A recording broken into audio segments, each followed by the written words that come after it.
ముక్తాబాయ్, వీళ్ళ కేసు మీకు తెలిసిందేంటి? వీళ్ళ కేసు విషయంలో చెప్పండి. చిన్న ఉన్నప్పుడే పెళ్ళయింది మీది. ఏ వయసులో పెళ్ళైంది ఈమెకి?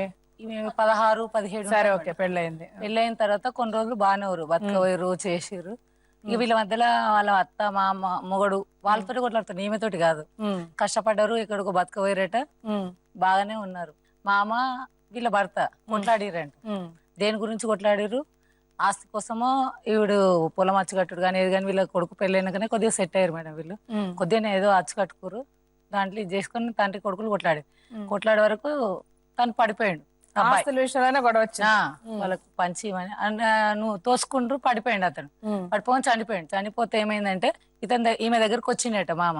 వచ్చి అయిందేదో అయింది, ఇప్పుడు చనిపోయింది, నా కొడుకుని చంపుకోవాలని నాకు లేదు, కానీ చనిపోయాడు. చనిపోయినందుకు నీ బిడ్డకు నేను న్యాయం చేస్తా అని 1,10,000 అందరి పెద్దల సమక్షంలో మాట్లాడి రాసిచ్చిరు మేడం. రాసిచ్చిన తర్వాత అతనికి ఏమనిపించిందో మళ్ళా 2012 చనిపోయిండు వాళ్ళ భర్త. సంవత్సరానికి వాయిదా పెట్టిరు. వీళ్ళ దగ్గర వెళ్ళాయి. అన్న పరంపోగు భూమి మేడం, 40,000 ఎకరా ఉంటది, ఎకరన్నర ఉంది వీళ్ళకు. ఒక మరిది, వీళ్ళ భర్త, ఇద్దరు కొడుకులు.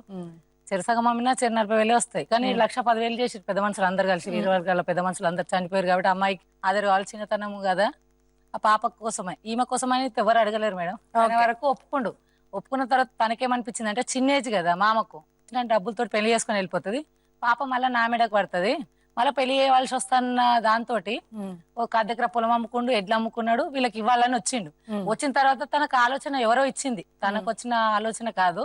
ఇస్తే మళ్ళీ ఆ పిల్లని నువ్వే పెళ్లి చేయాలి, ఆమె అయితే పెళ్లి చేసుకుని వెళ్ళిపోతావు, వయసుంది కదా, నువ్వు ఇంట్లో ఉండమని చెప్పు, వాళ్ళు ఉండరు, నువ్వు ఇయ్యవు అనే ఉద్దేశంతో, దురుద్దేశం ఏదో 100 పోషకులు లాయర్ల సలహాలు వాళ్ళ సలహాలు అడిగిరట.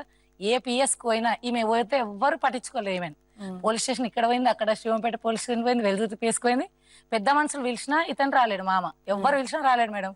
నా దగ్గరకు వస్తే కూడా ఇప్పుడు సంవత్సరం రాలేడు. రాకపోవడంతో ఇక్కడికి రావాల్సి వచ్చింది. మీరు మీ ఆధ్వర్యంలో న్యాయం జరగాల, అమ్మాయికి ఎందుకు ఇస్తలేడు అనేది అడగాలని ఇక్కడికి తీసుకొచ్చా మేడం. తను చెప్పుకోలేకపోతుంది, ఎందుకంటే తను ఎదుర్కొన్న చాలా కష్టాలు మేడం. ఇప్పుడు వయసులో ఉంది, మామ తాగుతాడు, మరుదున్నాడు, చిన్న ఏజ్. ఏమైనా ఇవాళ రేపు మనం చూస్తున్నాం కదా మేడం, మంచిగా ఉన్న వాళ్ళకే ఇది 30 years కూడా లేదు ఆమె. ఇవాళ రేపు 60 ఏళ్ళు దాటిన వాళ్ళకే 30 ఏళ్ళ ఇట్లా పెళ్లి చేసుకునేది తినాలి కదా మేడం. అందుకోసమని అమ్మ నాన్న వాళ్ళ నాన్న తెలియదు ఎక్కువ, వాళ్ళు కూడా తెలివిగా ఎట్లా వీళ్ళు పంపరు, ఇవ్వద్దు అనేది. వీళ్ళ దగ్గర డబ్బులు వాడుకున్నారు, ఆ 80,000 కూడా ఎడ్లమ్మినాయి, ఆ దగ్గర పొలం అమ్ముకున్న డబ్బులు కూడా అప్పులు కట్టుకోండు. అప్పుడు ఇస్తా అన్నప్పుడు ఎందుకు తీసుకోలేరు? ఒకటే మాట, ఏం చేసుకుంటారా చేసుకోండి, కోర్టు పోతారా, ఎక్కడికి పోతారా పోండి. ఇస్తా అన్నప్పుడు ఎందుకు తీసుకోలేదు? 1,10,000 పెద్దల సమక్షంలో అయింది కదా మేడం. 1,10,000 అయింది, కానీ 80,000 తెచ్చిస్తే వీళ్ళు వద్దన్నారు. ఎందుకంటే తీసుకురాలేడు, కానీ మీది మాటలకు అన్నాడు 80,000 ఇస్తా అన్ని. 40,000 ఉన్నాయి ఇతని దగ్గర, అప్పు కట్టుకున్నారు, అన్ని అయినాయి. ఇప్పుడు ఏమంటుండే అంటే, మధ్యలో ఓసారి అయిపోయిన తర్వాత ఇంకొన్ని అయిన తర్వాత ఎవరో పెద్ద మనిషి దగ్గర పెట్టిరట, నరసింహులని వాళ్ళ బామ్మర్ది. అతని దగ్గర ఆయన వచ్చిండు, 80,000 అయితే నువ్వు ఈ బావా, నేను అందులో కల్పించేస్తా, అమ్మాయి న్యాయం కావాలని ఫైట్ చేసిండు బాగానే. తన బామ్మర్ది, తన చెల్లెలు పోయిన వాళ్ళ తమ్ముడు ఈమె గురించి, ఎందుకంటే ఆమె చిన్న ఏజ్ ఉంది.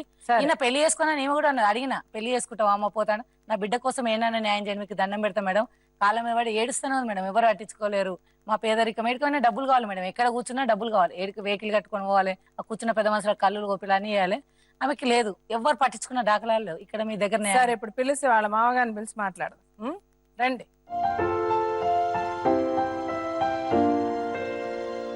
మీ పేరేంటండి? నా పేరు మల్లయ్య.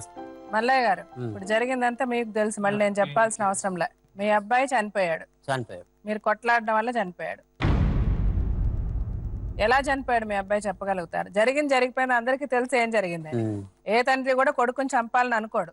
సో మీరు కూడా కావాలని చంపారని మేము అనడాలే, బట్ అసలు ఏం జరిగింది చెప్పండి, ఎలా చనిపోయాడు? తాగుడు అలవాటు ఉండే, తాగి మధ్యలో ఒక దగ్గర పడిపోయాడు. ఆ రోజు నేను లేను, మా మామ చనిపోయిన నేను వెళ్ళిపోయినా, మా అబ్బాయినాక వచ్చిన.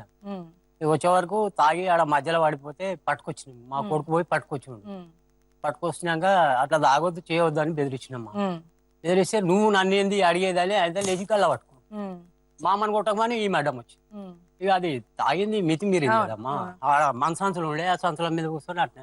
అంటే మీరు దెబ్బలాటప్పుడు ఏమన్నా తోయడం అలా ఏమన్నా జరిగిందా? ఏం జరగలేదమ్మా. మీరు ఏదైనా తోసి అతని దేని మీద పడిపోయి చనిపోయి ఉంటారు, పర్లేదు చెప్పండి. ఇప్పుడు జరిగింది అంతే జరిగిందమ్మా, ఆడ జరిగింది ఏం లేదు. మీ చిన్న అబ్బాయి కూడా ఉన్నాడు కదా? అవును, అందరు ఉన్నారు. సరే, అతను చనిపోయాడు, ఆ అమ్మాయి దురదృష్టం, అంత చిన్న వయసులో భర్త పోవడం అలాగే మీది కూడా కొడుకుని పోగొట్టుకోవడం అంటే మామూలు విషయం కాదు. సరే జరిగింది జరిగిపోయింది. ఇప్పుడు ఆ అమ్మాయిని మీ మనవరాలు వాళ్ళకు ఒక దారి చూపించాల్సిన అవసరం ఉందా?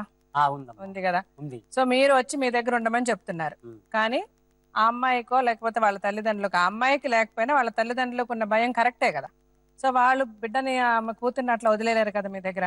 సో వాళ్ళు తీసుకెళ్లి వాళ్ళ దగ్గర పెట్టుకున్నారు. పెట్టుకున్నామా నేను అట్లా నేను చెప్పేది వినండి. సో పెట్టుకున్నారు. పెట్టుకున్నాక సో మీరు వాళ్ళు ఎట్లా బతుకుతారు? వాళ్ళకు జీవనాధారం కావాలి. సో మీ ఊళ్ళల్లో పంచాయతీలు జరిగాయి, అన్ని జరిగాయి, మీరు ఒప్పుకున్నారు 1,10,000 ఇస్తానని. మరి ఎందుకు ఇవ్వలేదు ఇంత?